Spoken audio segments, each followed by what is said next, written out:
Assalamualaikum warahmatullahi wabarakatuh. Kembali lagi bersama saya Dedi Yusuf dalam acara ngobrol santai bareng mahasiswa. Kali ini kita kedatangan narasumber dari jurusan dari kampus mana, Bu? Dari kampus STAI Al-Masudiyah. Al-Masudiyah. Semester 5. Jurusan apa, Bu? Saat ini saya mengambil jurusan pendidikan agama Islam. Ya, saya hampir lupa namanya siapa, Bu? Iya, perkenalkan nama saya Layla Mariani. Saya mengambil jurusan pendidikan agama Islam dari Sekolah Tinggi Al-Masudiyah. Ya, kita kali ini kedatangan narasumber Bu Lela ya, dari STAI Al-Masudiyah semester 5 prodi PAI. Di pertemuan kali ini kita akan membahas sedikit tentang apa itu metode kuantitatif ya, Bu. Penelitian metode kuantitatif. Mungkin ada pertanyaan sedikit untuk Ibu. Coba jelaskan apa itu metode kuantitatif secara mendalam. Yang pertama yang saya akan jelaskan itu kita harus tahu dulu ya apa itu penelitian. Penelitian kuantitatif itu adalah sebuah penelitian ya, di mana penelitian itu diartikan proses pengumpulan analisis data yang dilakukan secara sistematis dan logis untuk mencapai tujuan-tujuan tertentu. Yang akan saya bahas di sini yaitu metodologi penelitian kuantitatif. Metodologi penelitian kuantitatif itu ada dua ya, ada kuantitatif, ada kualitatif. Penelitian kuantitatif itu didasari oleh prinsip filsafat positivisme yang menekankan fenomena-fenomena objektif dan dikaji secara kuantitatif. Maksimalisasi objektivitasnya itu, desain penelitian ini dilakukan dengan menggunakan angka-angka statistik. Jadi pengolahan statistik, struktur, dan percobaan terkontrol itu penelitian kuantitatif. Dan ada beberapa juga di dalam penelitian kuantitatif itu ada beberapa jenis juga.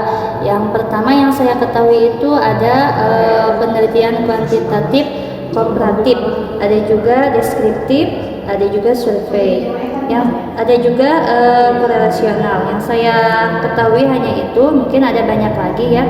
Tapi di sini saya hanya tahu itu ada penelitian kuantitatif berupa deskriptif, survei, dan juga korelasional. Mungkin sedikit itu ya pembahasan yang pertama sudah jelas ya. Untuk pertanyaan yang kedua, bagaimana itu Bu langkah-langkahnya? Langkah-langkahnya, jadi ketika kita meneliti sebuah permasalahan, maka ada langkah-langkahnya ya. Yang pertama itu kita harus merumuskan masalah. Jadi langkah pertama yang harus kita lakukan itu adalah membuat rumusan masalah, yakni berupa kalimat yang berbentuk pertanyaan.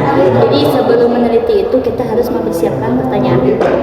Yang kedua yaitu menentukan landasan teorinya. Jadi ketika meneliti itu kita harus tahu landasan teorinya itu apa saja yang akan kita sediakan ya. Yang ketiga itu merumuskan hipotesis, yaitu merupakan jawaban sementara dalam penelitian yang diperoleh dari kajian teori yang sudah dilakukan sebelumnya. Yang keempat yaitu pengumpulan data, yaitu harus mendapatkan solusi dan jawabannya. Yang terakhir kita harus menganalisa data tersebut. Jadi kita harus tahu menganalisa data yang bersifat penting dan relevan untuk menjawab hipotesis yang dibuat sebelumnya. Itu mungkin cukup segitu langkah-langkahnya ya Bu. Untuk yang pertanyaan ketiga nih Bu, bagaimana itu contohnya? Contohnya ya, kalau misalnya di dalam kehidupan sehari-hari ya, ketika kita meneliti seseorang ya, kan misalnya ada seseorang yang kelihatannya suka atau misalnya suka tidak sama kita. Nah, kita teliti dulu apakah si orang itu ciri-cirinya itu orang itu suka itu dari mana. Misalnya contohnya dari seringnya dia tersenyum, ya itu berarti termasuk baperinnya Bu. Ya maksudnya jadi orang tersebut kalau misalnya kita tahu bahwa orang tersebut suka itu dari mana ya, kita harus tahu juga penyebab dia suka dan apa ciri-cirinya gitu. Kan biasanya kalau penelitian itu kita harus tahu ya apa sih kenapa dia sering senyum. Berarti otomatis ya kalau sering senyum atau mungkin perhatian ya, banyak seberapa perhatiannya, itu adalah sebuah penelitian juga ya yang harus kita ketahui. Itu kalau dalam kehidupan ya, kalau dalam kehidupan sehari-hari ya, seperti itu aja.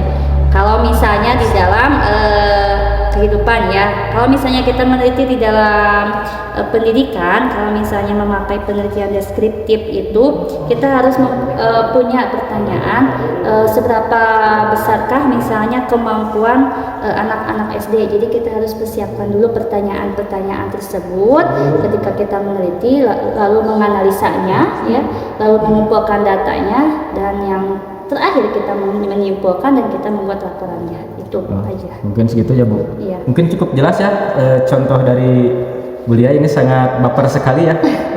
Bu Lela ya, bukan Bu Lia. Maaf Pipo. Mungkin Bu ada ya sedikit disampaikan untuk teman-teman yang jauh di sana di Papua atau di Aceh untuk sedikit kata-kata mutiara. Ya, jadi di dalam kehidupan itu ya perlu sekali penelitian itu ya, supaya kita punya jawaban tertentu dan punya tujuan penelitian itu.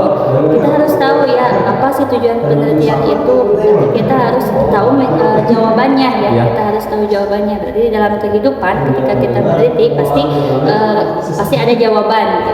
Nah, kita menganalisanya seperti itu kalau misalnya masuk ke penelitian ya. Mungkin segitu ya Bu. Ya, mungkin aja. Cukup segitu pertemuan kali ini. Kalau ada yang kurang kalau ada yang kurang silahkan komen di bawah. Jangan lupa subscribe dan like video ini. Cukup sekian. Assalamualaikum warahmatullahi wabarakatuh.